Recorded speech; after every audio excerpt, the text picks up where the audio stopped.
Volvemos, amigos, volvemos en vivo gracias a las redes sociales, conectados nuevamente, un poquito de silencio en la sala, estamos ya transmitiendo en vivo. Saludos desde Tumbes, Lucinda Vargas está conectada con nosotros desde Tumbes, Cajamarca, Loreto, Chiclayo, también nos han escrito de Surco, de Los Olivos, Caraballo, Miraflores. Hay mucha tendencia en estos momentos, estamos siendo tendencia y ese es el objetivo de esta capacitación, llegar a más personas. Bueno, buenas tardes, siempre hay que saludar, siempre hay que ser educado. Buenas tardes, aló, ¿quién es? Buenas tardes, hay una llamadita allí. Buenas tardes a todas las personas que han llegado, porque hay público, llega, se va, hay esa rotación. Las buenas tardes a todas las personas y a los que continúan desde las 9 de la mañana, volverlos a saludar. Saludar a los amigos que están conectados en las redes sociales, saludar también a la presidenta del partido, Patricia Liz Sotelo, que está conectada también con nosotros, a muchos guerreros somistas, autoridades, gente que está conectada y a todo el público, ya que, como lo dije al inicio de esta capacitación, valga la redundancia, es abierta, se transmite por Facebook para todo el Perú. Acá no hay un código, una clave, que si soy partidario o no partidario, es para todos los peruanos. Y como lo dije cuando estaba el doctor Raúl, porque a veces hay esta pregunta, unos dicen ya se acabó. No, este es un tema abierto. Hay un grupo de WhatsApp a cargo de Yasmín Malaver, donde ustedes van a poder interactuar con distintos temas. Hay un cuestionario, también hay preguntas. Si ustedes quieren alguna diapositiva, algún tema pendiente o cualquier pregunta que ustedes se ha quedado, escríbanla y nosotros les vamos a responder en las próximas horas. El equipo de Central Mediática está atento a responder todo lo que ustedes gusten. Y si ustedes quieren sugerir algún distrito que vayamos, algún tema, algún ponente, estoy abierto a escucharlos. En los breaks que tenemos podemos reunirnos, usted nos dice, se propone, porque esto se propone al partido, a Central Mediática, hay una comisión que ve todos estos temas y lo hacemos. La idea es que estas capacitaciones no sean capacitaciones nada más, como dice la palabra, sino que sea algo más, Por eso que nosotros tratamos de manejar otra manera de capacitar, con la televisión, con las cámaras, con la oportunidad que se le da a ustedes de interactuar siempre con el respeto y tratando de que más personas interactúen. A veces no se puede por los tiempos, porque los tiempos son exactos, hay que cumplir con las horas, todo este tema, pero las cosas pendientes las podemos seguir comunicando en las redes sociales. Ahora sí, vamos con nuestro siguiente ponente, la quinta ponencia el día de hoy. Miren cómo hemos durado muchas personas desde muy temprano. El equipo está de las 7:30 de la mañana, ustedes muchos han llegado 8:30, 8 de la mañana y estamos ya pasadas las 5 de la tarde. Ahora sí, la quinta ponencia, Nicolás. Central Mediática, Capacitación y Comunicaciones presenta nuestra quinta ponencia, el doctor José Burga Carvajal, el tema Sistema Electoral, Procesos. Vamos a hablar de toda la coyuntura electoral, vamos a conocer un poco más la Cámara. Hay una nueva modalidad, ya no es el Congreso en sí, sino hay una Cámara bicameral con diputados y senadores. Vamos a hablar de estos temas. Vamos a hablar de la OMPE, el Jurado Nacional de Elecciones, de toda la estructura, las funciones de la OMPE, como digo, la Oficina Nacional de Procesos Electorales, que aparte de otros temas se está trabajando con este tema de las elecciones. Bastante chamba tiene la OMPE, bastante chamba, como se dice. Hay 3 procesos electorales este año, el del 12 de abril, la general, la segunda vuelta que puede haber o no en el mes de junio y las municipales y regionales el 4 de octubre. Son procesos que los maneja el Jurado Nacional de Elecciones y la OMPE. Ahora, en estos momentos, para comentarles, hay 2 procesos que están superpuestos, digamos, algunos no lo saben. Las elecciones generales y las municipales ya están en marcha, ya la convocatoria la dio el gobierno y no hay marcha atrás, a menos que haya pues un golpe de Estado. Pero el hecho es de que se van a dar estas elecciones y lo que necesitamos es conocer un poco más. El día de hoy vamos a fomentar a la ciudadanía un voto responsable. Hay que ir a votar, hay que aprovechar el derecho que tenemos todos los peruanos. La inteligencia artificial nos pregunta, ¿puede sostenerse una democracia sólida sin ciudadanos que comprendan plenamente cómo funciona su sistema electoral? Una buena pregunta. Si no conocemos este funcionamiento, estamos de más. Tenemos que conocer todo lo que va a pasar en estos procesos electorales. Ahora sí, quinta ponencia, gracias a Central Mediática del Partido Democrático Somos Perú, presentamos al doctor y abogado José Burga Carvajal, además politólogo. Adelante, un fuerte aplauso para nuestro ponente. José. Gracias.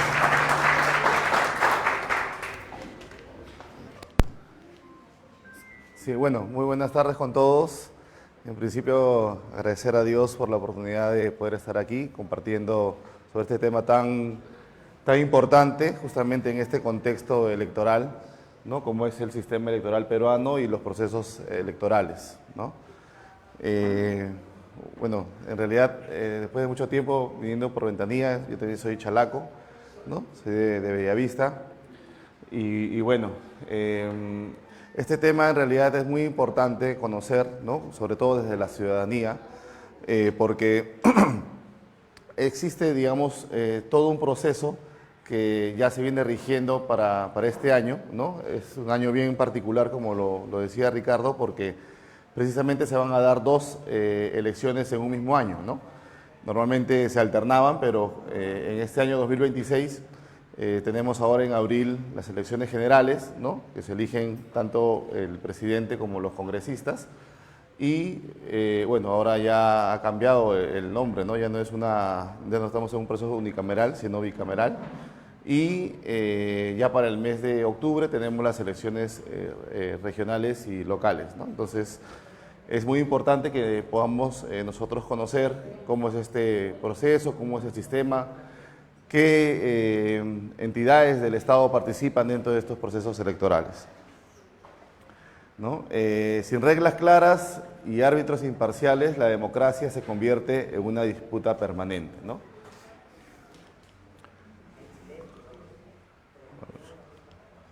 A ver, ¿cuál es la base constitucional que rige todo este proceso electoral? Lo encontramos en el artículo 31, que habla sobre el derecho al sufragio, ¿no?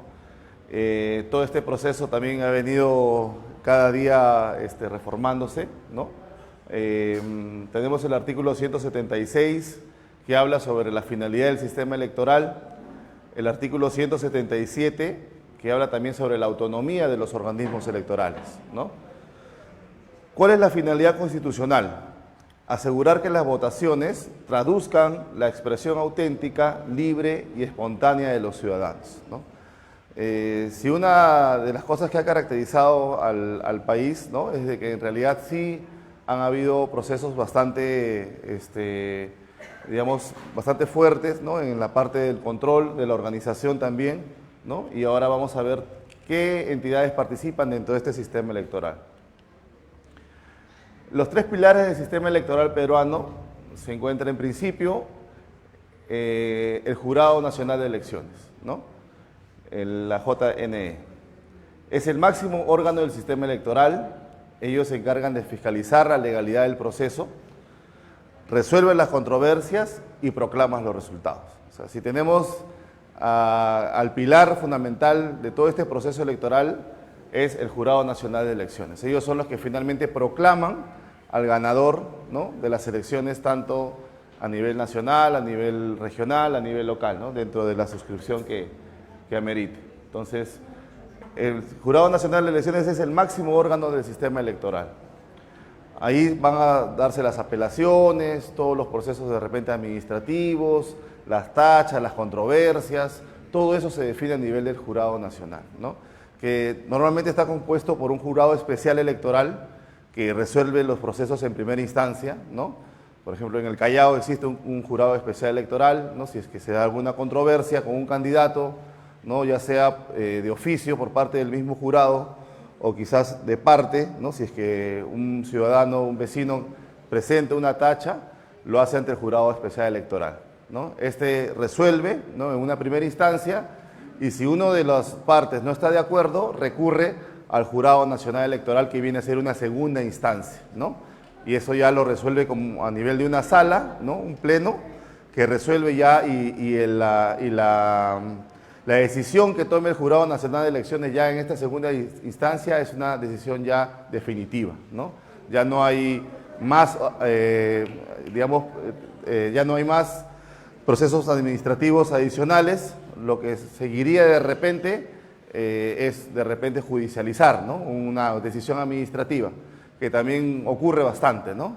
Aquí en el Callao ha habido bastantes procesos que han sido tachas en primera instancia, en segunda instancia también, pero a nivel del órgano judicial se han resuelto y bueno, a veces de manera positiva o a veces también se han confirmado las opiniones, en este caso las resoluciones del Jurado Nacional de Elecciones, ¿no? Pero este es el máximo órgano, como lo dice la Constitución, dentro del sistema electoral. Luego tenemos aquí a la OMPE, ¿no? La Oficina Nacional de Procesos Electorales. ¿De qué se encarga la OMPE? ¿No? Y eso tenemos que diferenciar. Ellos son los que se encargan de organizar y ejecutar todos los procesos electorales. La OMPE diseña las cédulas, administra las mesas, ¿no? Y realiza el cómputo oficial. Entonces, por un lado tenemos el órgano principal, ¿no? El órgano que organiza todo el proceso, pero también el brazo, digamos, funcional de todo este sistema electoral es la OMPE, ¿no? La OMPE es la que se encarga de imprimir las cartillas, ¿no? De poder armar los centros de votación, se encargan también de diseñar las cédulas, ellos organizan también a los miembros de las mesas de votación, ¿no? Y juntamente con los coordinadores, con los representantes, ¿no? En este caso los personeros de cada partido, ingresan, digamos, a un proceso para realizar los cómputos oficiales, ¿no? Entonces, la OMPE realiza todo el cómputo y finalmente quien va a hacer la proclamación de los resultados es el Jurado Nacional de Elecciones. Entonces, cada uno, como ven, tiene su función, ¿no? El Jurado Nacional, la OMPE, ¿y cuál es el tercer pilar? Sería, a ver,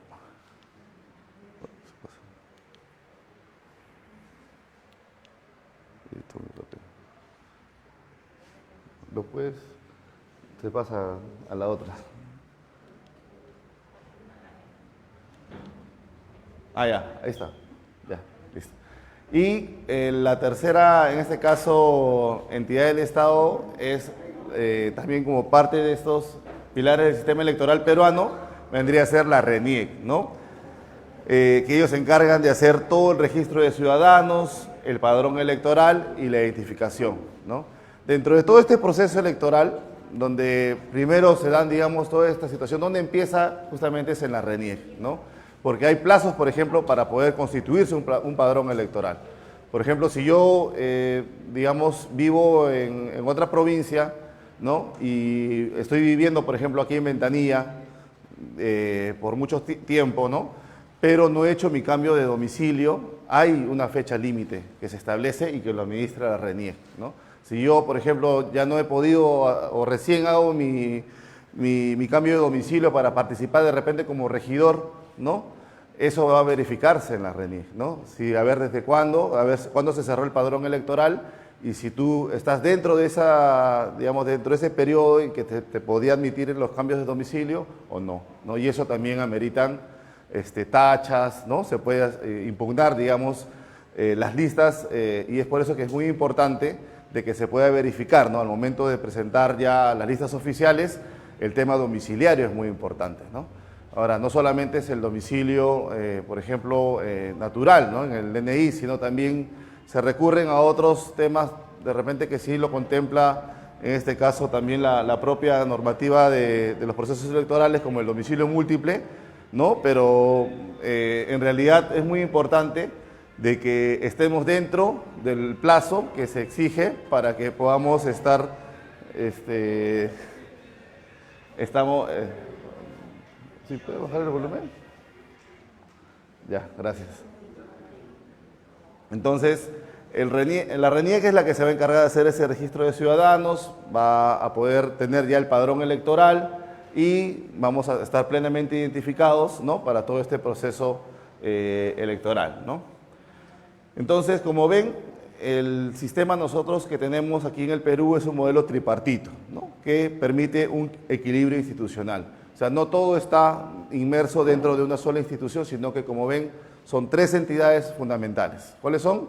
El Jurado Nacional de Elecciones, ¿no? La OMPE y RENIEC, ¿no? En RENIEC es donde sacamos, ¿no? Hacemos el cambio de domicilio, donde establecemos también nuestro estado civil, ¿no? Está consignado nuestros datos.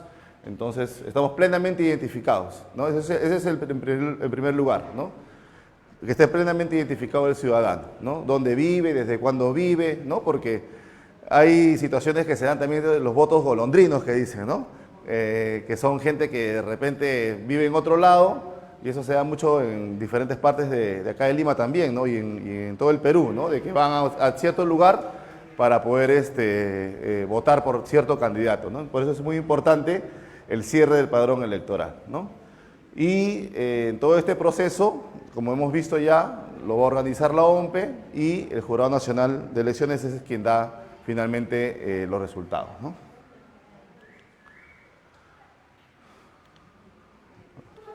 Ahora, ¿cuáles son las etapas de este proceso electoral? Primero, la convocatoria, ¿no? Ya existe un plazo, existe también una directiva de parte del Jurado Nacional de Elecciones que ya la debe tener muchos candidatos. Ahorita estamos ya prácticamente ya dentro de otra fase, ¿no? Que es la campaña electoral. En este proceso, digamos, para abril, para las elecciones nacionales, ¿no? Ya estamos en otro plazo, pero tomemos como referencia de repente lo que es las elecciones regionales y locales de octubre, ¿no? Entonces ya hay un plazo para la convocatoria, ¿no? El siguiente paso ya viene a ser la inscripción de los candidatos, ¿no? Tenemos que tener ya plenamente identificado y conocer la norma, ¿no? Ahora con el tema de las paridades que existen de género, ¿no? Y sobre todo también tomando en cuenta muchas veces, inclusive los propios reglamentos de los partidos, ¿no? Que te exigen, digamos, cierta cantidad de que sean militantes también del partido. Y también para eso hay etapas, ¿no? De inscripción en un partido, ¿no? Entonces, si es que alguien desea, por ejemplo, participar como regidor, ¿no? Se va a tomar en cuenta, en este caso, el padrón electoral, desde cuándo vive en el distrito por el que desea participar, y ver también su afiliación política, desde cuándo está afiliado al partido, ¿no? Porque en la mayoría de partidos ahora ya se exige de que sean militantes del partido, porque ya el tema de las invitaciones ya poco a poco ha ido desapareciendo, ¿no? Ya la cuota de participación es muy pequeña, ¿no? Es un 15%, en algunos casos un 30%, pero lo que se exige ya de por sí es de que los que van a participar en las elecciones ya sean afiliados al partido político, ¿no? Y que tengan una antigüedad. Entonces, tenemos la parte de la convocatoria, la inscripción de los candidatos, ¿no? Ahora hay también se da esta situación de las elecciones primarias, ¿no? Antes de que pasamos a la elección ya general, se da una elección interna, ¿no? Y eso también seguramente lo va a vivir, digamos, en este caso del partido Somos Perú, ¿no? En su momento, para las elecciones locales y regionales, se van a presentar seguramente listas, ¿no? En algunos distritos, entonces tiene que haber una elección interna, ¿no? Donde participan solamente los militantes, ¿no? En este caso de la jurisdicción, y eligen de repente una lista, ¿no? Que resulta ganadora. Entonces, una vez que ya se tiene definido la candidatura, ¿no? De quién es el que va a participar en las elecciones, empieza la campaña electoral, ¿no? Y que es ya todo este proceso que se está viviendo actualmente a nivel ya de las elecciones generales, ¿no? Ya empezamos a ver los carteles, los debates, los mítines, etcétera, etcétera, ¿no? Entonces, empieza ya todo el proceso de la campaña electoral. Luego, ya entramos a lo que es la jornada electoral, que es el día de las votaciones, ¿no?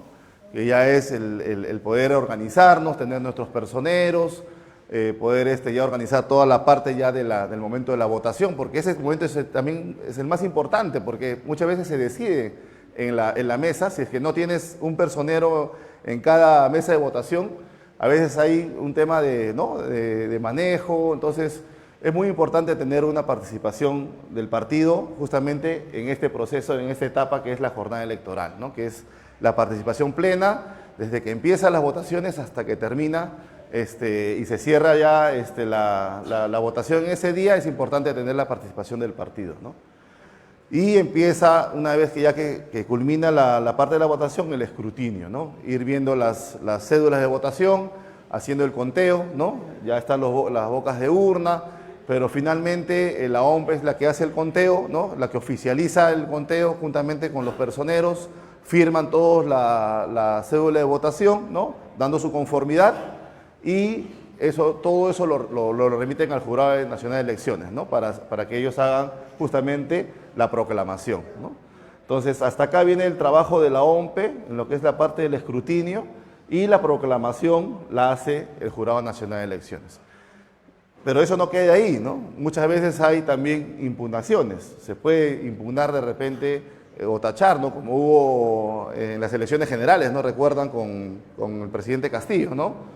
En su momento que se habló de un fraude, ¿no? Y hubo una serie de impugnaciones a nivel nacional, ¿no?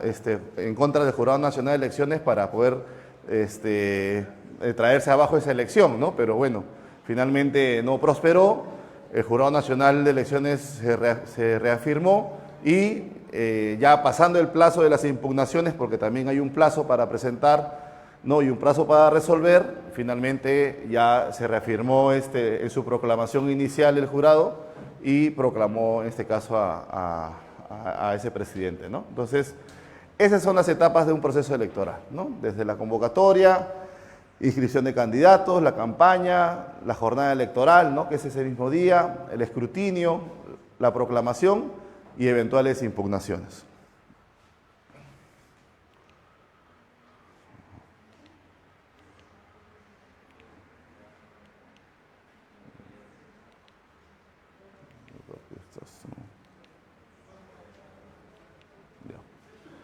Ahora, ¿qué desafíos encontramos en el sistema electoral peruano actualmente, ¿no? Existe una desconfianza ciudadana, ¿no? O sea, el tema de la desconfianza es muy grande, ¿no? Ya, sobre todo en los jóvenes, ¿no? Miraba muchos reportajes en estos días donde la juventud ya no cree en la política, ¿no? Ni en los políticos, ¿no? O sea, ya es tanta la situación que se da a nivel nacional y las noticias y todo lo que se refleja, de que realmente si hacemos una encuesta, ¿no? Ciudadana a nivel nacional, existe un alto índice de desconfianza de parte de la ciudadanía en los políticos, ¿no? Entonces, ese es un contexto real que existe en nuestro país, ¿no? Ahora, otro tema también que se da y se presenta mucho es la judicialización de las elecciones, ¿no?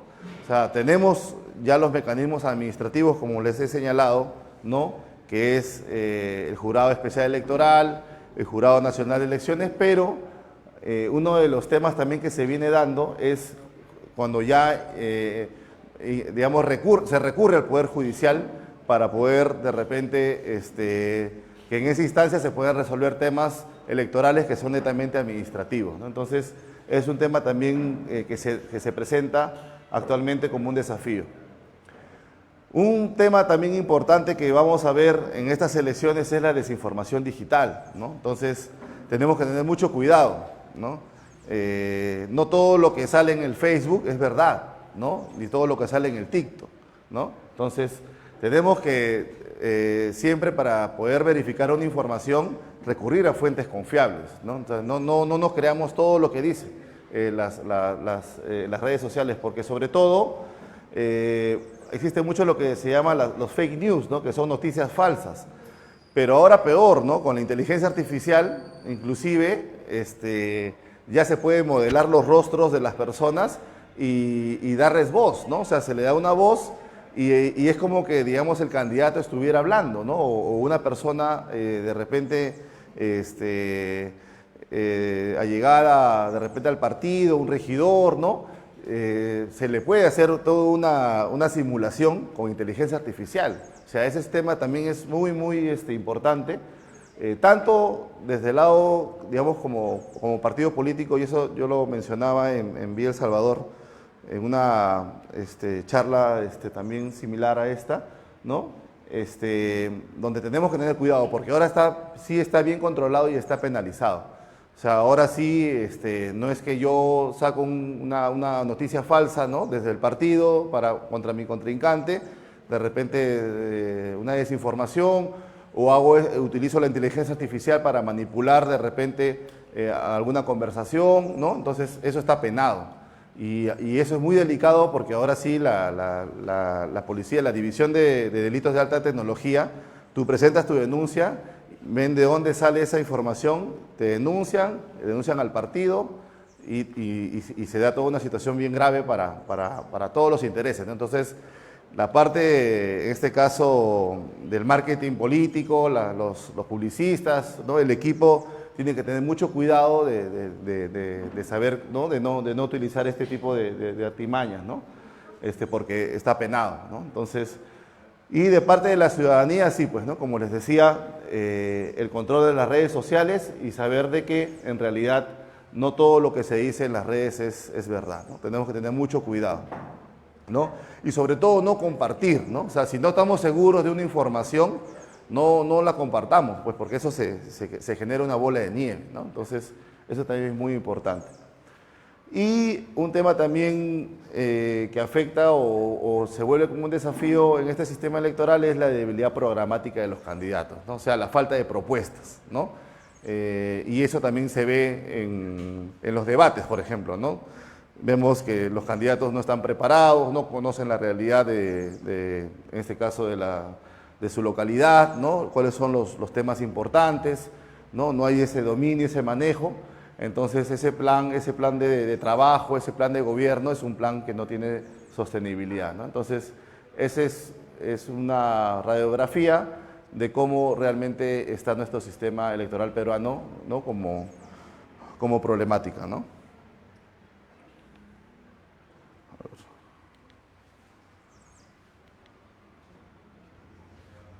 Se va, ¿no? Sí, se va.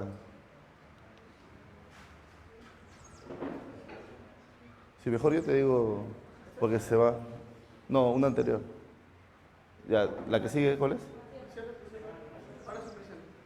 Ya. ¿Ves?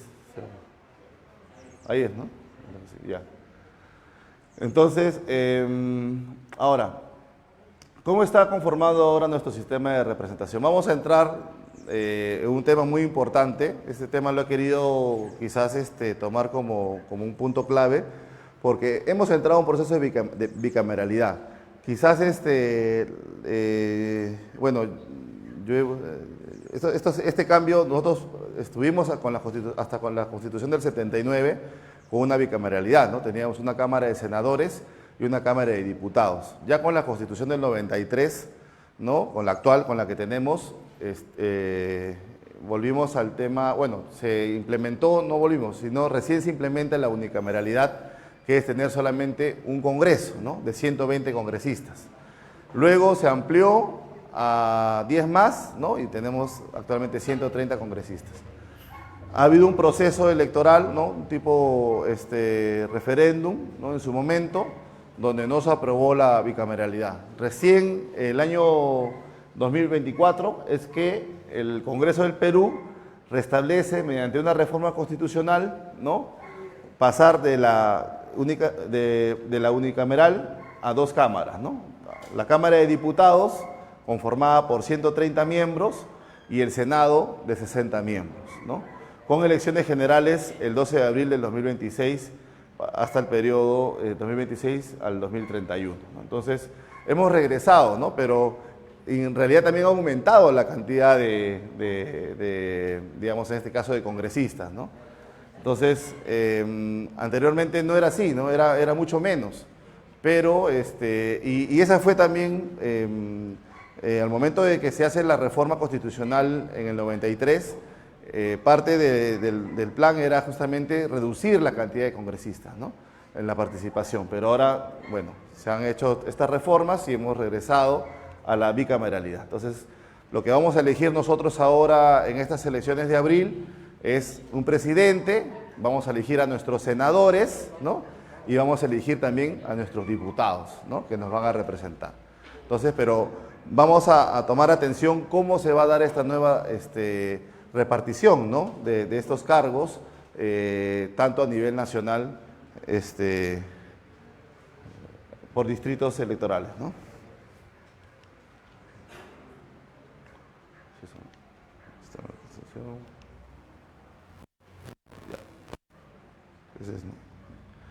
Bueno, sí, a ver. ¿Ahí es? ¿Sí? Se voy a guiar. Sí, voy a de paso también ir viendo porque si no, no... Se pasa... A ver.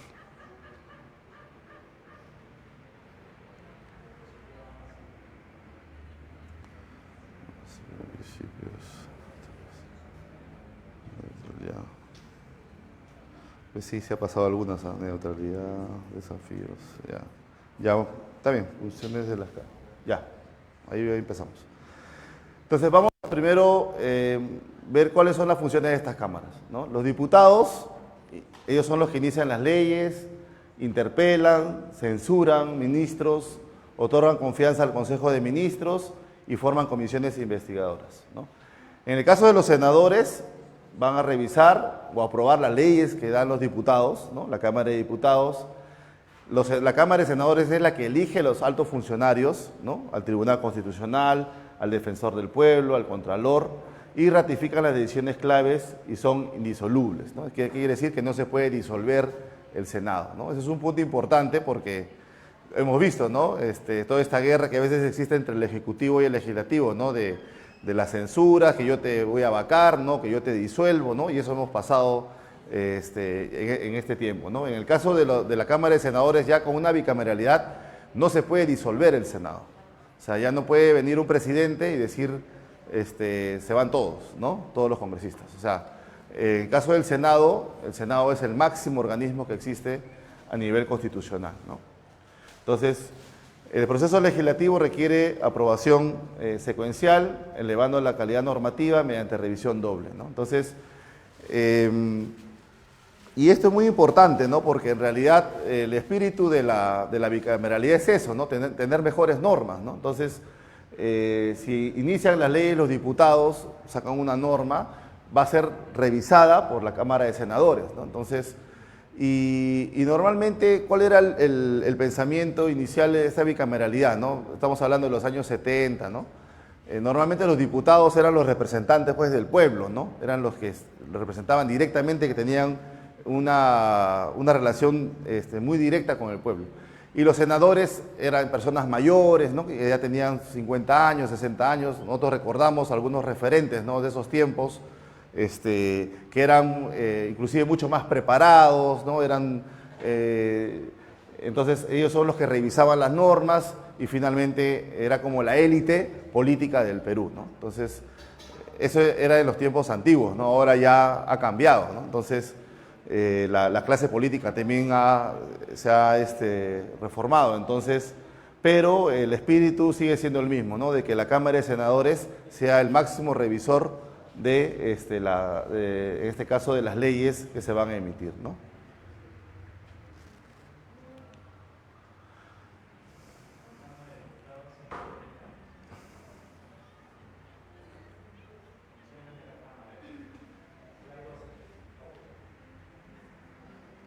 Ya. Ya.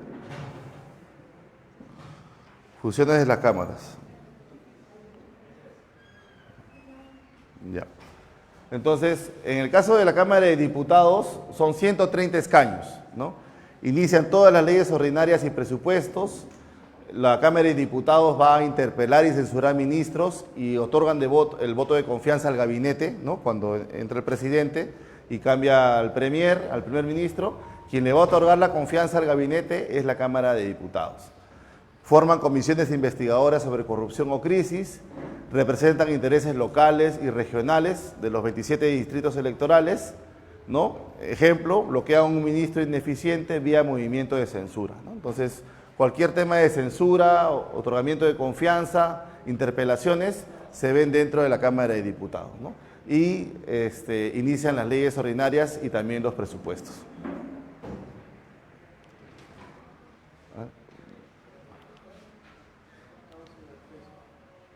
Ahí, ya, gracias.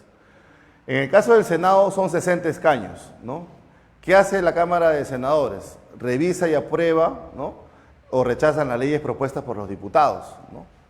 Van a revisar y si es que les parece bien, la aprueban, o si no también tienen la potestad de poder rechazar esas leyes propuestas, ¿no? O devolverlas para que puedan ser reformuladas, buscando siempre la mejora de la calidad normativa, ¿no? Se supone que eso tiene que prevalecer. Van a ratificar las designaciones claves, ¿no? Los miembros del Tribunal Constitucional, el Contralor de la República, los embajadores, van a autorizar tratados internacionales y el endeudamiento externo, eligen al defensor del pueblo, al fiscal de la nación, a los miembros del Jurado Nacional de Elecciones, son indisolubles, no pueden disolverse para garantizar la estabilidad legislativa, ¿no? En el caso de la Cámara de Senadores. Un ejemplo, aprueban acuerdo comercial con Estados Unidos tras una revisión cuidadosa, ¿no? Por ejemplo, una modificación de un tratado de libre comercio lo ve la Cámara de Senadores, ¿no? Entonces, los diputados tienen una acción rápida local, ¿no? Inmediato, y el Senado se encarga más de una parte de revisión, ¿no? Estratégica nacional. Entonces, hay un doble filtro contra leyes apresuradas, ¿no? Y eso es muy importante, ¿no? Porque en un sistema unicameral sale el dictamen, ¿no? de la comisión, se aprueba por mayoría y pasa al pleno y el pleno lo debate y se aprueba la ley, ¿no? La modificación. Entonces, pero ahora no. Ahora la Cámara de Diputados se va a sentar, igual va a pasar por una comisión, va a aprobar la Cámara de Diputados y sube a una instancia donde lo revisa el Senado, ¿no? Si el Senado lo aprueba, se publica la norma, ¿no? A ver.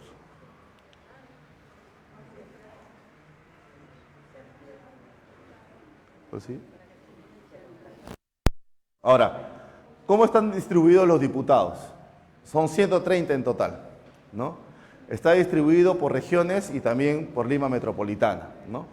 Todas las 27 circunscripciones electorales reciben al menos un escaño base de diputados. Son 28 total, con 2 fijos para extranjeros, ¿no? Porque también hay una elección de peruanos en el extranjero, ¿no? Que se eligen, son 2 diputados que tiene, digamos, este distrito electoral de peruanos en el extranjero. Más extras proporcionales por población según la resolución 053-2025. A ver, lo vamos a ver aquí en esta lista. Acá. No, se pasa aún.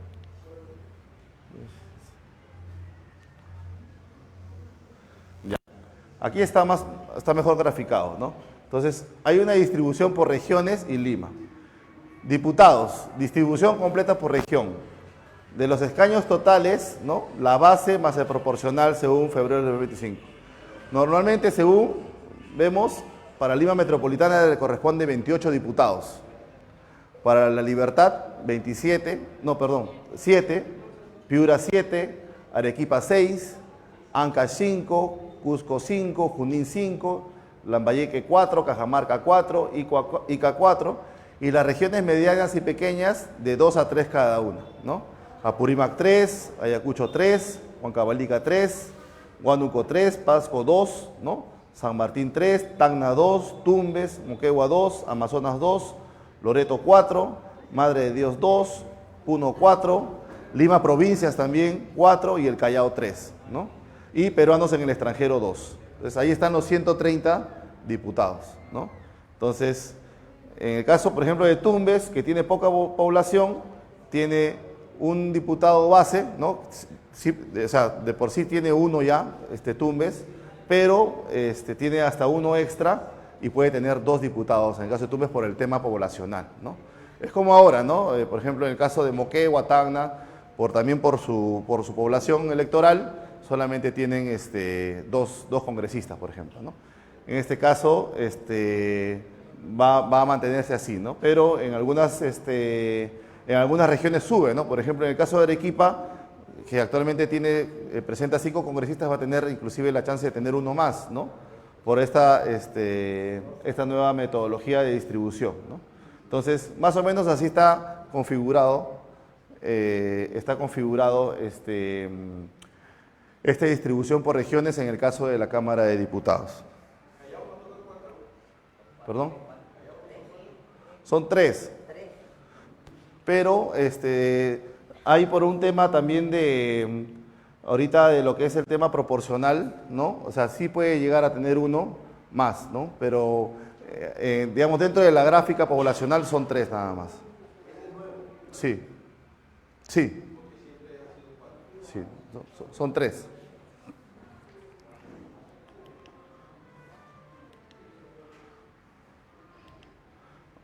Ahora, en el caso de los senadores, por región son 30 escaños, ¿no? Recordemos que la Cámara de Senadores son 60, ¿no?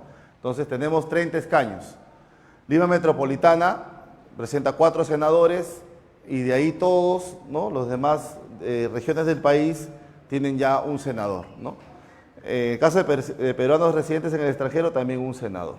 Entonces, el total de distritales son 4 de Lima, más 26 del resto, son 30 senadores que ya están previamente distribuidos por región, ¿no? En distritos de un escaño gana el partido con más votos mayoritario, ¿no? Eso es en cuanto al tema de los senadores por región. En el caso de los senadores nacionales, también son 30 escaños, ¿no? Pero en este caso se utiliza un distrito único nacional.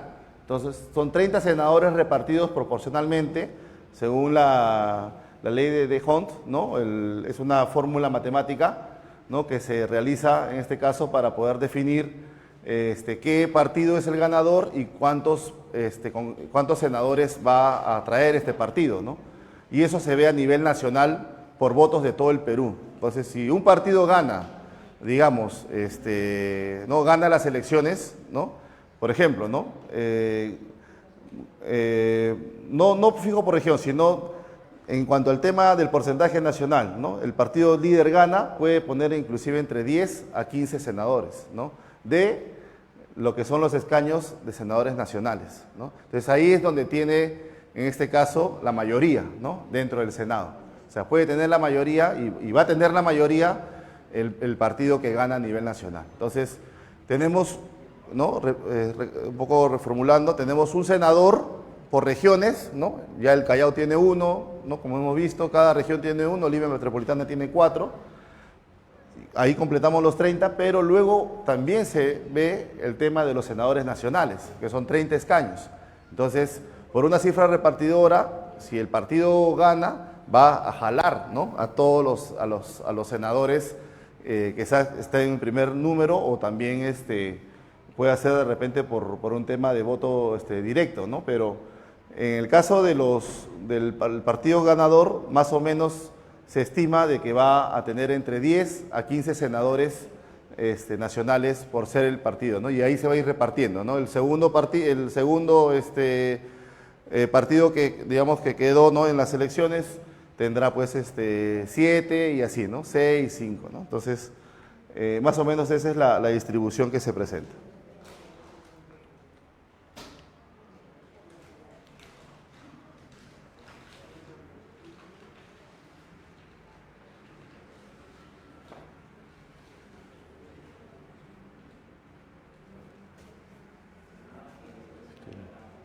Sí.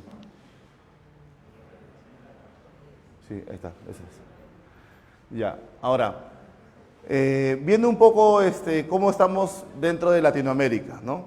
La mayoría de los países en Latinoamérica tienen el sistema bicameral, ¿no? En el caso de Brasil, Argentina, Chile, Bolivia, Paraguay, Uruguay, y nosotros que hemos regresado a la bicameralidad, ¿no? Estamos dentro de esta mayoría. ¿Quiénes se mantienen con la unicameralidad? Colombia, Ecuador y Venezuela, ¿no? ¿Cuál es la particularidad, en este caso, de Perú, Argentina y Chile, que favorece a los partidos grandes, ¿no? Justamente en esa gráfica que les mostré, los senadores nacionales, ¿no? El partido que gana arrastra y tiene más senadores, ¿no? Imagínense, tiene casi la mitad, ¿no? O tiene un 40%. Entonces, Como se usa este proporcional de Hunt, ¿no? Tanto en Perú, Argentina y Chile, en este sistema, el partido que logre tener mayor cantidad de votos, o sea, gane las elecciones, va a tener mayor cantidad de senadores a nivel nacional, ¿no? Entonces, por ejemplo, ¿no? En el caso de Perú, ha innovado con un Senado mixto, ¿no? Tanto nacional como distrital, versus Brasil, que es un federal puro, ¿no? Entonces, nosotros hemos adoptado este sistema mixto, ¿no? O sea, tenemos un senador por regiones, fijo, por cada distrito electoral hay un senador, ¿no? Que va a representar a su región, y luego hay este sistema de repartición nacional, ¿no? Que es una innovación que se está haciendo aquí en el Perú, ¿no?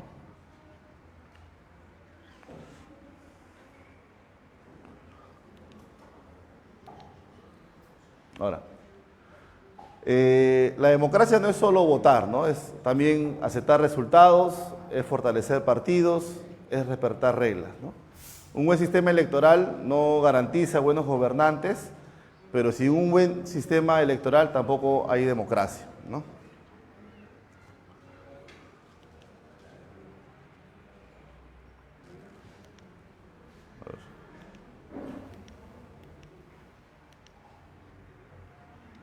Pues, ¿qué pasa? Sí, falta una... Ahí está, gracias. En resumen, el nuevo sistema bicameral peruano del 2026 fortalece la representación equilibrada al combinar distritos locales para voces regionales como Moquegua o Tumbes, con 2 diputados más un senador distrital, y un distrito nacional para senadores, ¿no? Que tiene 30 escaños proporcionales, usando a De Hond para justicia matemática, pero premiando mayorías estables, ¿no? Sin embargo, existe vigilancia sobre fragmentación partidaria por umbrales bajos del 5%, ¿no? Y paridad de género, evitando excesos unicamerales pasados mientras se adapta a 27 circunscripciones poblacionales. Y acá es muy importante, ¿no? Porque ¿cuántos partidos se van a presentar? O sea, ¿cuántos, recuerdan? ¿Cuántos partidos van a haber? Son 38, ¿no? Son 38 partidos que vamos a tener. Imagínense esa cédula, ¿no? Esa cédula, por eso es importante saber dónde está nuestro partido, ¿no? Porque vamos a tener todo un tiempo para revisar, ¿no? Y inclusive tenemos que marcar también, ¿no? Los números, ¿no? Tenemos que poner el número del diputado, el número del senador, o sea, va a ser un tema complejo también, ¿no? Y sobre todo porque es nuevo, ¿no? Estamos retomando este tema. Pero es importante que haya ese umbral de 5%, ¿no? O sea, va a haber una valla electoral. No los 38 partidos van a sacar van a poner senadores o diputados, ¿no? Hay una valla que va a ser que está establecida en la norma, y eso es lo que al menos va a hacer un filtro, ¿no? Para que no haya tampoco una fragmentación también digamos, en el Parlamento, ¿no? En la Cámara de Diputados y Senadores existe toda esta fragmentación de partidos, ¿no?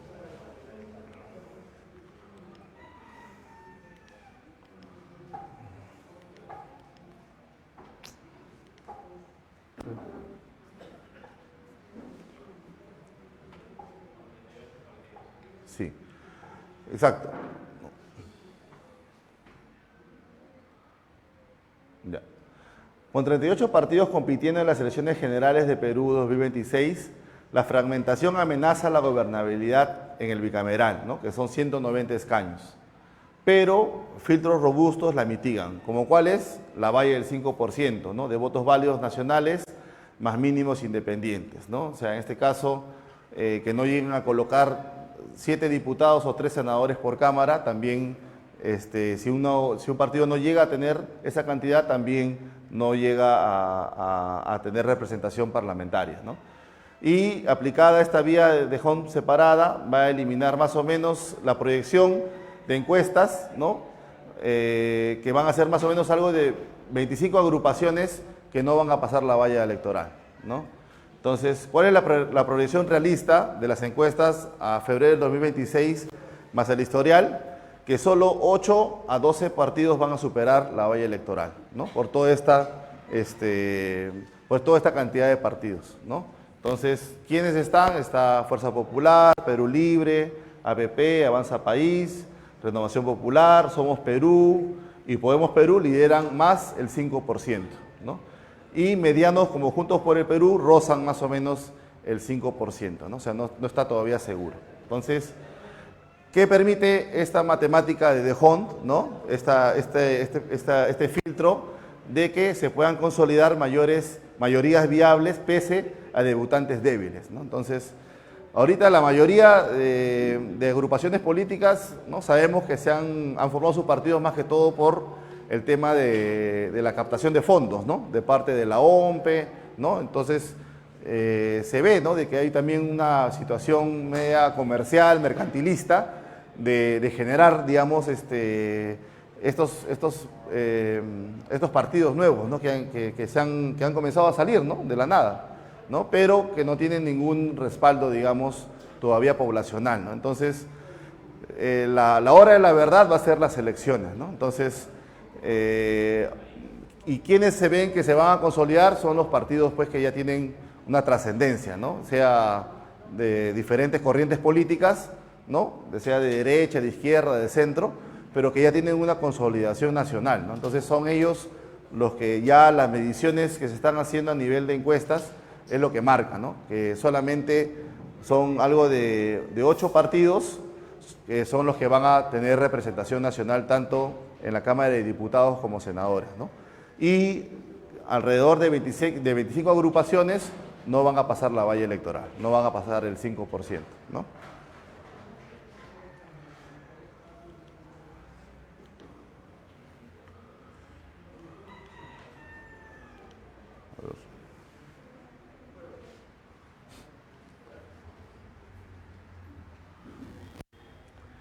Entonces, en conclusión, el sistema bicameral peruano del 2026 ha innovado al equilibrar la representación local de 27 distritos electorales, regiones chicas como Tumbes, que tienen ya una voz asegurada, ¿no? En el Parlamento, en el Senado, y nacional también un Senado mixto con D'Hondt, ¿no? Que establece una valla del 5%, proyectando que de 8 a 12 partidos son viables de 38, ¿no?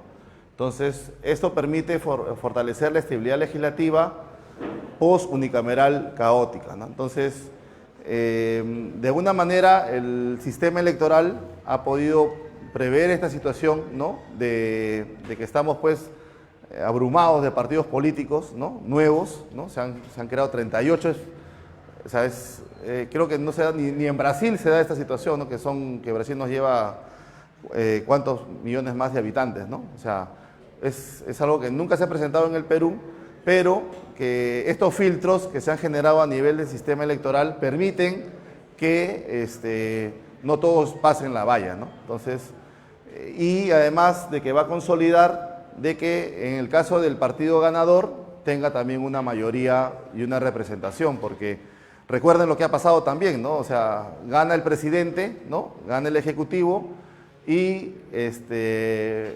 digamos, y en una segunda, o sea, en principio gana el partido, ¿no? O sea, el partido ya mete los congresistas, todo se distribuye y luego en una segunda vuelta gana el contrario y tiene todo un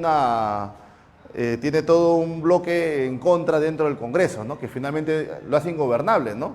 Y si es que no se alinea el presidente con el Congreso, lo que hacen es vacarlo, ¿no? Entonces, y hay esta pugna también en que si es que más bien el Congreso tiene impopularidad y de repente existe un tema de voto de confianza hacia el Ejecutivo, lo que hace el Ejecutivo es querer disolver el Congreso, como también nos ha pasado, ¿no? En los recientes años. Pero en este caso, por ejemplo, ya no se va a poder, ¿no? Porque el Senado es indisoluble. O sea, no puede venir el presidente, y eso es constitucional, ¿no? A disolver el Senado, ¿no? Entonces, y en este caso también con esta nueva fórmula se permite de que haya una mayoría no excesiva, pero sí más o menos como para que permita la gobernabilidad en el país, ¿no? Teniendo un presidente, ¿no? Al mando del Ejecutivo y también con un respaldo mayoritario en el Senado, ¿no? A través de estos senadores nacionales, ¿no? Entonces, en realidad sí creo que se ha dado una situación de una manera favorable, ¿no? Por ahí decían el tema de la lentitud de las leyes, ¿no? Pero tampoco no queremos leyes express, ¿no? O sea, tampoco no queremos digamos, la otra cara de la moneda, que son normas que salen digamos, de la noche a la mañana, ¿no? Que se aprueban leyes que nadie sabe, ¿no? Entonces, al menos esta bicameralidad va a permitir discutir mejor las normas, ¿no? Va a poder plantearse mejor, ¿no? Y bueno, y definitivamente esto tiene que servir, ¿no? Como una experiencia favorable para el país.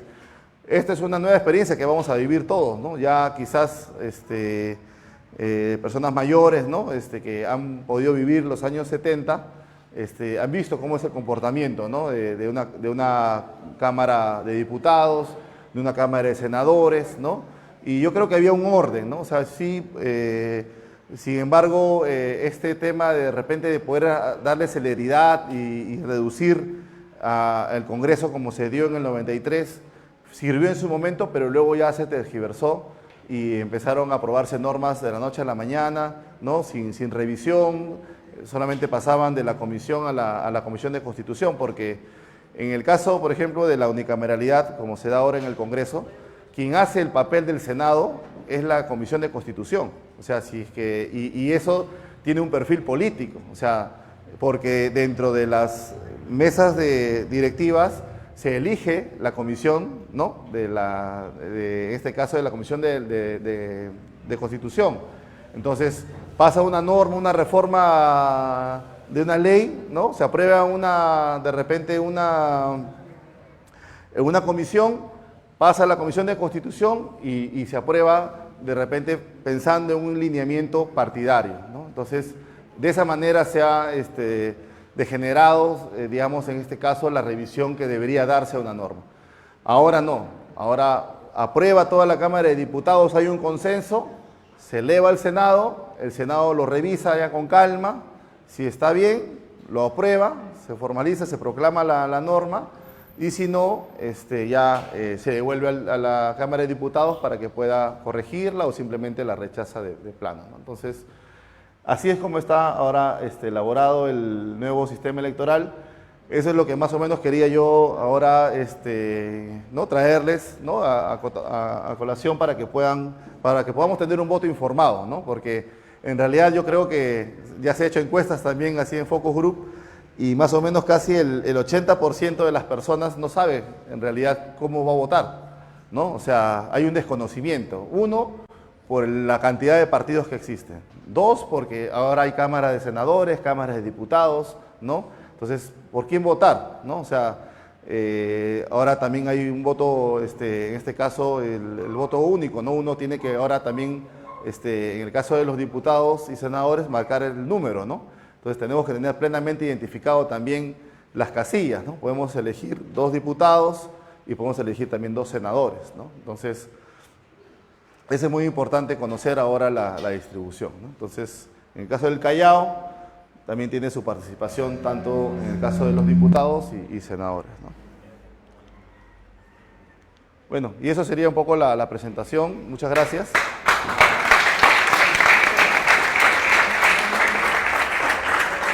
Van a disculpar más bien he estado muy sensible, creo. Sí, el calor, pues. Bueno, importante esta ponencia, pero vamos a seguir acotando algunos temas. Yo quería consultarte el tema del voto electrónico, en qué quedó, porque en la mayoría de países ya se está dando este tema. En las elecciones anteriores estuvo como prueba, pero no despegamos de esta situación que nos podía ahorrar mucho tiempo. ¿Sí? ¿Cuál es tu opinión, José? Sí, en realidad el voto electrónico es muy importante, ¿no? Te permite darle celeridad. Lo que habría es mejorar el control, ¿no? Y esto prácticamente es una inversión que tendría que hacer la OMPE, ¿no? O sea, la OMPE es quien tendría que diseñar todo este mecanismo de votación, ¿no? Que en muchos países se hacen desde casa, ¿no? O sea, uno ingresa con su password, con su DNI, ahora nosotros tenemos nuestro DNI electrónico, ahí está nuestra identificación, ¿no? Sino que falta también un tema de implementación tecnológica, un tema de capacitación, ¿no? Y el tema de conectividad también. Y el tema de conectividad, ¿no? Entonces, porque recordemos de que o sea, en todo el país no es que haya tampoco internet, ¿no? Entonces, y siendo un derecho fundamental la votación, entonces tendríamos que tener en todo caso todo el Perú internet, ¿no? Para que pueda acceder a este derecho, ¿no? A este deber también, ¿no? Porque es un deber también, es tanto un derecho como un deber el sufragio. Entonces, pero sí tendríamos que ir probando de repente ahora para las elecciones locales y regionales, ¿no? De repente en algunos distritos implementar, porque eso también te da seguridad. Ahora son sumamente seguros estos procesos electrónicos, ¿no? Hay una trazabilidad y también en este caso la OMPE, los organismos electorales pueden fiscalizar y se da en tiempo real, ¿no? O sea, ya no tendríamos que esperar hasta las 7 de la noche, 8 de la noche para que se dé los votos oficiales, porque el conteo se hace en tiempo real, ¿no? Bueno, pues siempre hay una desconfianza, ¿sí? Siempre los adultos mayores, muchos peruanos todavía no confiamos en la virtualidad, es algo que deberíamos tomarnos una clase especial. Tú conoces mucho este tema de la inteligencia artificial, la virtualidad. A veces muchos hasta ahorita no utilizamos la tarjeta de débito, que es algo muy sencillo para algunos, pero muchos adultos no la utilizan, prefieren ir al banco, hacer su cola, y hay mucho que necesitamos. Ahora, el voto informado es algo primordial en estos momentos, necesitamos conocer, y ahí la conectividad jugaría un papel importante, porque sacándose estadísticas son más de 10.000 candidatos a diputados y senadores, hay mucho que averiguar. Y yo el otro día hacía un cálculo, por más programas de comunicación haya, no se va a poder entrevistar a todos, o sea, es imposible. Y la conectividad jugaría un papel importante para conocer a los candidatos, ¿no te parece? Claro, sí, es importante por eso que conozcamos, ¿no? Pero sí, como dice Ricardo, va a ser imposible conocer a todos, escuchar a todos, ¿no? O sea, ya, por eso es que ya la misma encuesta dice, ¿no? O sea, por dónde más o menos va el panorama, ¿no? O sea, quiénes van a pasar la valla electoral, entonces quiénes son los candidatos que quizás tienen mayores posibilidades, no son los que están de repente ligados a partidos más consolidados, ¿no? En el caso como Somos Perú, ¿no? Entonces es importante conocer. Ahora, dentro de la misma distribución también del partido, cada partido también tiene, imagínate, pues son en algunos casos 70 candidatos, 30 candidatos, o sea, hay una cantidad muy estimada también en cuanto al tema de senadores y diputados. O sea, estamos hablando de 30 números, ¿no? Regionales, más 30 números para nacionales. Estamos hablando de 130 números para diputados, ¿no? Entonces, no va a ser imposible, ¿no? Ahora, el tema de la confusión, va a haber mucha confusión en el tema de la cédula, que es una cédula gigante que no hemos visto, esta famosa sábana, son 5 columnas, cinco columnas, y hay cosas que yo tampoco no entendía. Por ejemplo, cada columna es independiente, o sea, yo puedo votar por presidentes por un partido, senadores por otro partido, diputados por otro partido y parlamento andino por otro partido, o sea, puedo cruzar, digamos, todo. Entonces, esto va a ser más complejo también. Claro, sí. Tenemos que por eso informarnos, ¿no? O sea, en el caso de, digamos, estamos acá, ¿no? Con Somos Perú, saber dónde está ubicado, ¿no? En qué posición está de repente el tema del presidente, en el caso de la Cámara de Senadores también, la Cámara de Diputados. O sea, ya tenemos que ir ya con un tema claro a las votaciones, o sea, porque si es que de repente también existe sí lo del voto cruzado, pero también existe la posibilidad de que no marquemos números, ¿no? También. Simplemente no es obligación. ¿no? Marcamos, Somos Perú, digamos, ¿no? En el caso del partido, todos los corazones nada más, ¿no? Pero ya con esta fórmula de Dejón, ¿no? Si es que no hay un voto preferencial, lo que va a hacer el sistema es jalar a los primeros números, ¿no? También. Entonces, bueno. Si y eso perjudica al resto. Claro, o sea, si no votamos un voto preferencial, por ejemplo, el 15, el 14, ¿no? El 20, o sea, si no lo ponemos, lo que va a hacer el sistema con esta cuenta matemática es jalar a los que están en primer lugar, ¿no? O sea, el número 1, 2, 3, 4, eso jala Es por eso que muchos se pelean, vamos a decir pelean nada más por los primeros números, ¿sí? Son los más valiosos para muchas personas tener el 1, el 2, porque llegan a esa lógica tuya, ¿sí? Claro, porque, o sea, también se ha visto estimados en las elecciones que casi un 60% de la población no pone número, no elige. O sea, más que todo en provincias, sobre todo, solamente ponen el símbolo, ¿no?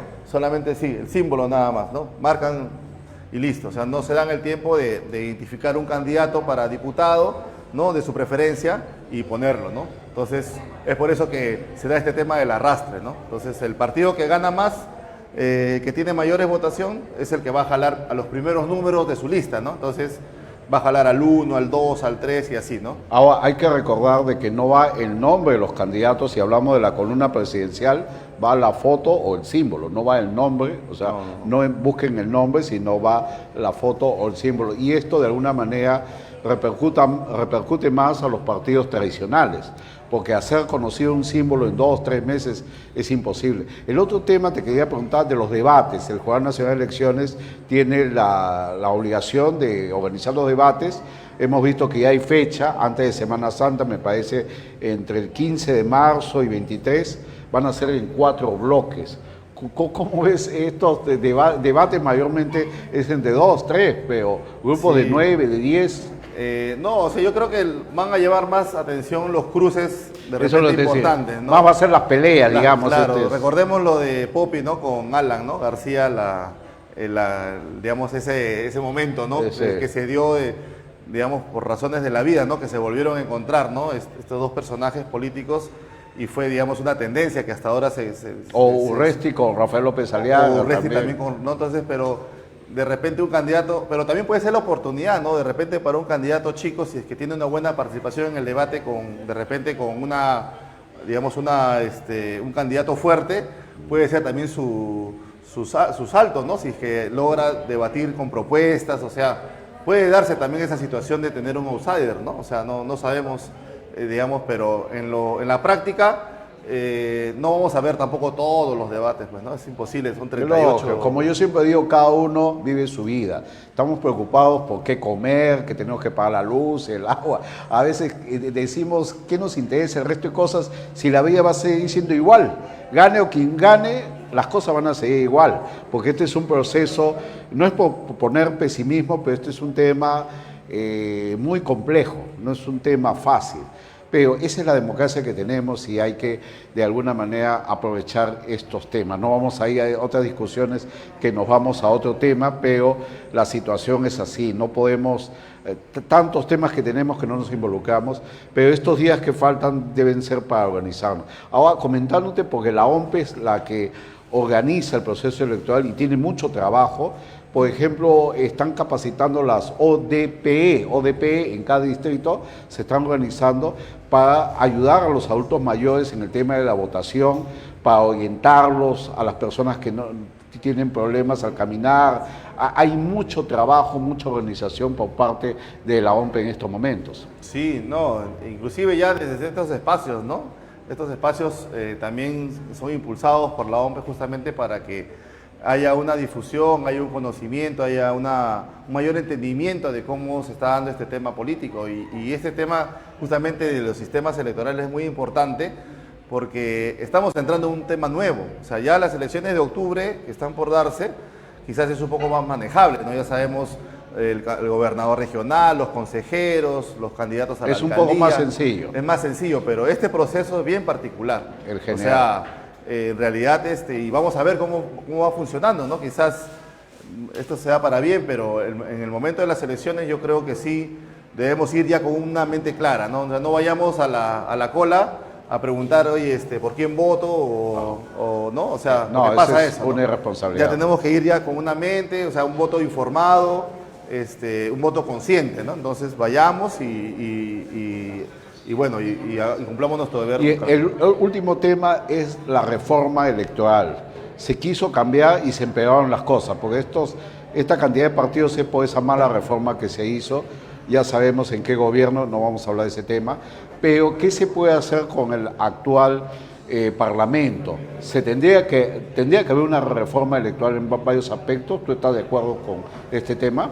Sí, o sea, en realidad el tema ha sido, ha sido un poco manejado, ¿no? O sea, más que todo por el tema de las edades, y lo que sí no estoy de acuerdo es en el tema de la reelección, ¿no? O sea, se supone de que las personas que estaban actualmente gobernando ya no podían ser reelegidas, ¿no?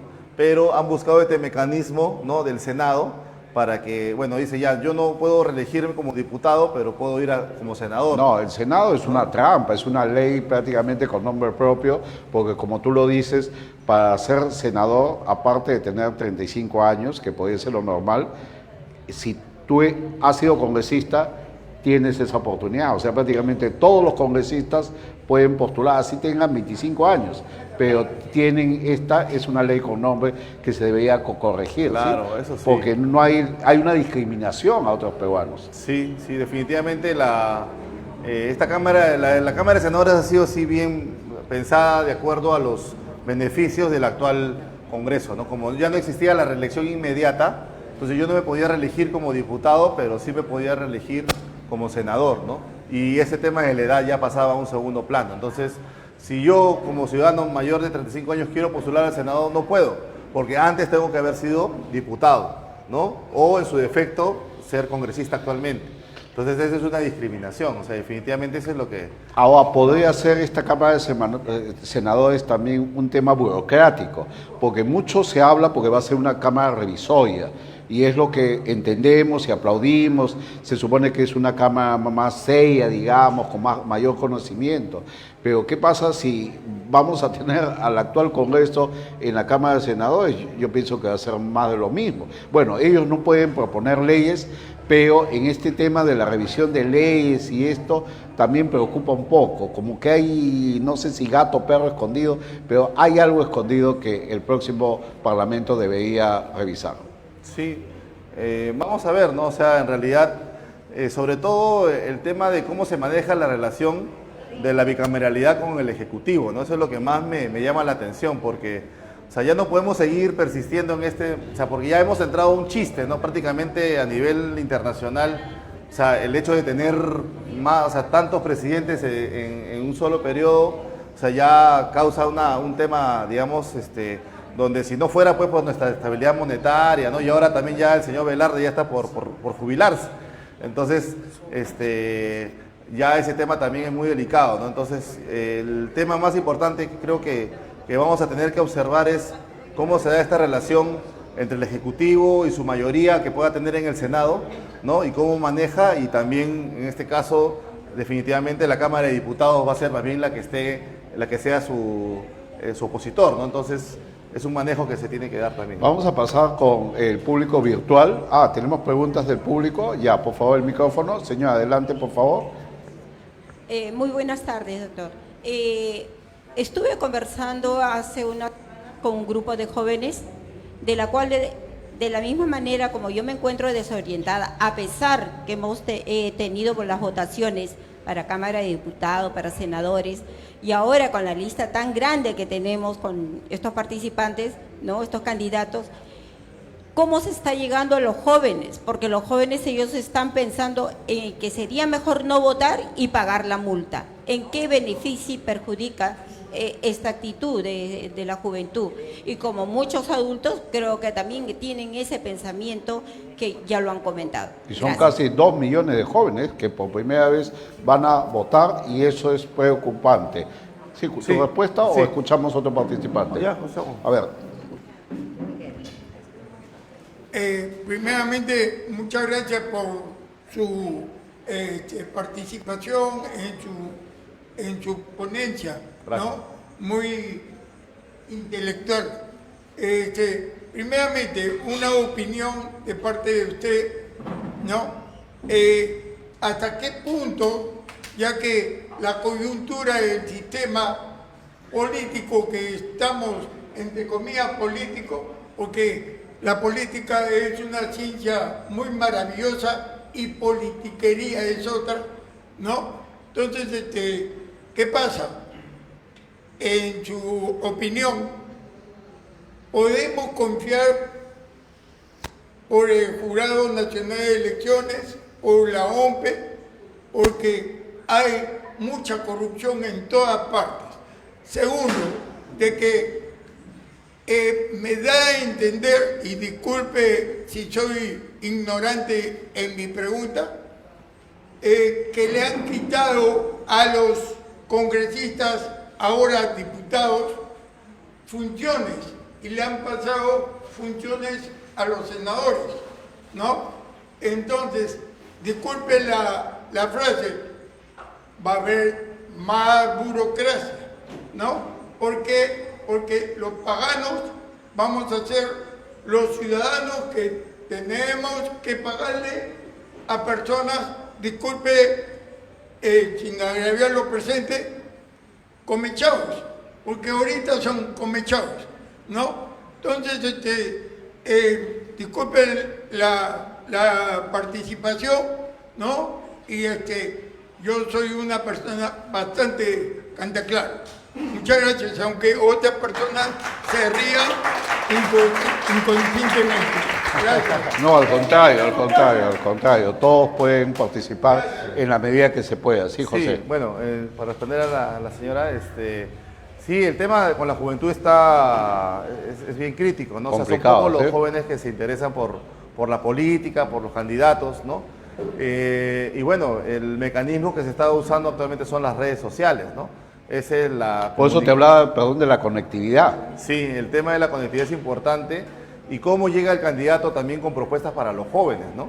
Y sobre todo la recuperación de esa confianza, ¿no? O sea, estamos decaídos justamente por la clase política, ¿no? Entonces, un tema importante es precisamente estos grupos de formación, ¿no? O sea, los partidos políticos tienen una gran responsabilidad, ¿no? De poder justamente trabajar con la juventud y que sean los propios jóvenes que les hablen a otros jóvenes, ¿no?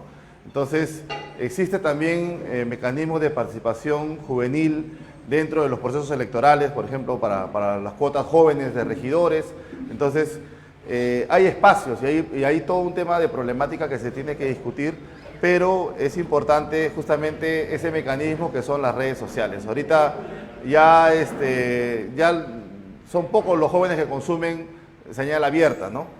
Ya más que todo miran YouTube, más uno se informa por TikTok, de repente por los influencers, por los youtubers, los programas que existen ya políticos en las redes sociales, ¿no? Entonces ya la televisión ha pasado a un segundo plano, o sea, ya es para otra generación, ¿no? El canal N, radioprogramas, Exitosa ya es para otra generación que está, ¿no? De repente más utilizando esos medios, pero es importante que ahora los candidatos puedan llegar a los jóvenes con propuestas serias, contundentes, ¿no? A través de las redes sociales. Entonces, yo creo, por un lado, y por parte del señor también, con lo que comentaba del tema de la burocracia, sí, o sea, en realidad existe esa posibilidad, ¿no? de que haya y definitivamente va a tomar más tiempo la revisión de las normas, ¿no? En esa parte sí, tenemos que estar vigilantes, ver una forma de que esto pueda tener celeridad, pero ¿por qué hemos llegado a este plano, no? Porque también hemos estado abusando de la celeridad, o sea, hemos estado abusando de las normas express, ¿no? Entonces, normas que sin ninguna revisión se aprobaban de la noche a la mañana y que perjudicaban muchas veces a las familias, ¿no? Como por ejemplo en su momento aprobaron, por ejemplo, el tema cuando hubo un tema con la leche Gloria, por ejemplo, ¿no? Que pasó, digamos, y no querían, y la Gloria quería seguir vendiendo, o sea, no era leche, ¿no? Era otro tipo de producto, ¿no? Entonces eso se aprobó, y entonces luego ya hubo todo un escándalo, y finalmente se tuvo que reformular, y ya ahora sí, la Gloria y otros, ¿no? O sea, ya ponen qué es leche y qué no, y qué es las otras marcas, ¿no? Pero se da situaciones así, ¿no? En la minería, en el tema de salud. Entonces, yo creo que este plazo que se da y nos informa más también, porque dicen, ya la noticia ¿cuál es? La Cámara de Diputados aprobó tal norma, ¿no? Ah, ya me enteré, pero la va a revisar ahora el Senado, ¿no? ¿Qué irá el Senado sobre esto? Entonces, por ahí un poco que también a nosotros nos informa, ¿no? A que sea una sola Cámara que se aprueba en una comisión y se aprueba en el Pleno, porque ni siquiera sabemos qué normas se aprueban cuando hay Pleno del Congreso, ¿no? Entonces, Yo creo que por ahí es buscarle un poco el punto medio a la reforma. Ahora, si necesitamos un Jurado Nacional de Elecciones, una OMPE actualizada, porque son los que van a transmitir todos estos temas, ¿no te parece que deberían también ellos involucrarse en la tecnología? Porque estamos viendo que piden mucho dinero, que contratan jóvenes, pero ellos siguen en el tema del volante, del papel, de las capacitaciones como se hacían antiguamente, pero se debería modernizar también la OMPE para estos procesos electorales y tener una capacitación con alta tecnología para llegar a más peruanos. Claro.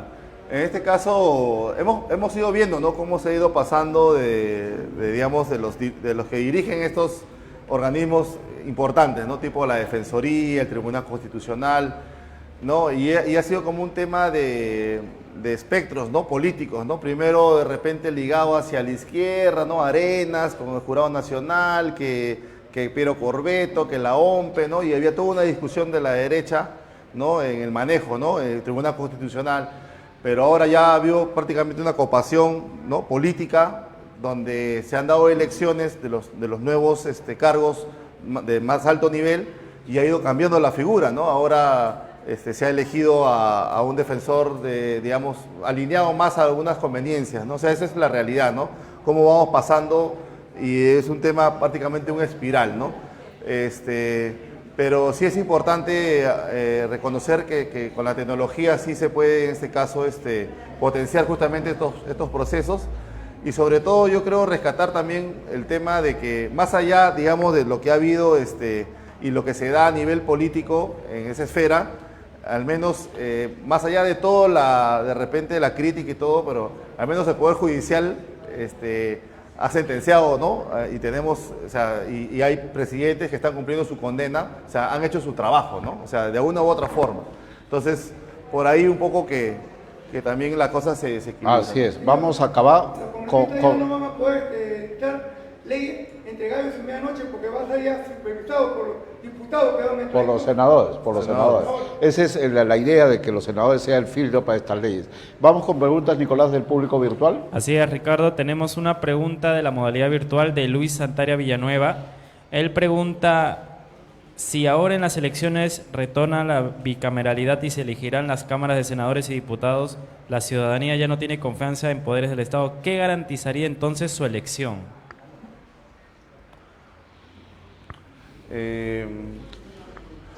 Bueno, Confiar en las instituciones, ¿eh? ¿Qué nos queda? sí, estamos dentro de un proceso electoral, ¿no? O sea, es prácticamente nuestro derecho y nuestro deber participar en estas elecciones. O sea, va a depender mucho también de las personas que elijamos, ¿no? Por eso tenemos que elegir bien, o sea, ver su plan de gobierno, ver un poco también su hoja de vida, ¿no? Si ya son personas que tienen de repente han hecho malas gestiones o denuncias o problemas, ¿no? O sea, ¿para qué nuevamente? O sea, demos la oportunidad también a gente nueva, o sea, de eso se trata, ¿no? A gente que de repente, jóvenes que están de repente trabajando por su distrito. Entonces yo creo que va a depender mucho también del ciudadano, porque finalmente la clase política, ¿no?, de lo que tenemos hoy por hoy, es un poco el reflejo también del hartazgo ciudadano. Recuerden un momento cuando hubo las elecciones complementarias, ¿y cuál fue el voto de rechazo nacional? Vota por el pescadito, decían, ¿no? Y el FREPAP nunca en su vida tuvo tanta cantidad de congresistas en ese congreso transitorio, ¿se acuerdan? De un año y medio. Fue la sorpresa, sí. Fue la sorpresa, pero ¿cuál fue el tema en redes sociales? El voto de rechazo, o sea, así de jóvenes, era vota por el pescadito. O sea, como que un tema de, ya pues, no voto por nada y voto por el pescadito. Y esa tendencia de voto por el pescadito se hizo ¿no?, como se dice, una tendencia nacional, y finalmente el FREPAP metió una gran mayoría de congresistas en su momento en ese congreso transitorio, ¿no?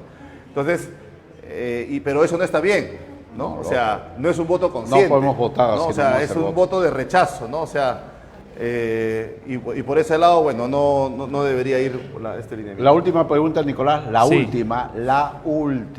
Desde su experiencia, ¿qué aspectos del sistema electoral peruano deberían reformarse para mejorar la transparencia y confianza ciudadana? Hablamos de las reformas, ¿sí? Sí. ¿Qué cambiarías? Bueno, principalmente el tema ahorita, en principio tenemos que subir la valla, digamos, y que no sea tan fácil formar los partidos políticos, ¿no? O sea, ese es un tema que realmente nos ha impactado porque le duele también al Estado peruano, ¿no? O sea, prácticamente esto se ha mercantilizado, o sea, ya el formar un partido político, el dueño del partido, o sea, ya lo ve como una empresa, ¿no? O sea, no lo ve como un tema social, de bien público, ¿no? Digamos, de colaborar, entonces, más que todo lo ve mercantilista, ¿no? O sea, la plata que tienen que poner para ser candidatos, ¿no? La plata que tienen que poner los congresistas, los senadores, la plata que reciben de la OMPE también para sus capacitaciones, para sus temas, ven la forma como, ¿no? Pero ellos saben en realidad que no tienen ninguna posibilidad de pasar de repente una valla electoral porque no van a reinvertir todo eso de repente en una campaña seria, ¿no? Entonces, en esa parte yo creo que sí, en este caso la reforma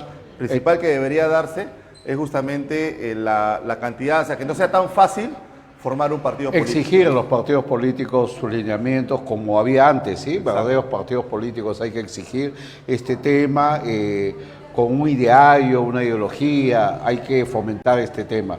Bueno, un fuerte aplauso para nuestro ponente, José Burga. Te entrego esta constancia de participación por tu ponencia y esperemos que esta ponencia sirva, estoy seguro, a muchos peruanos.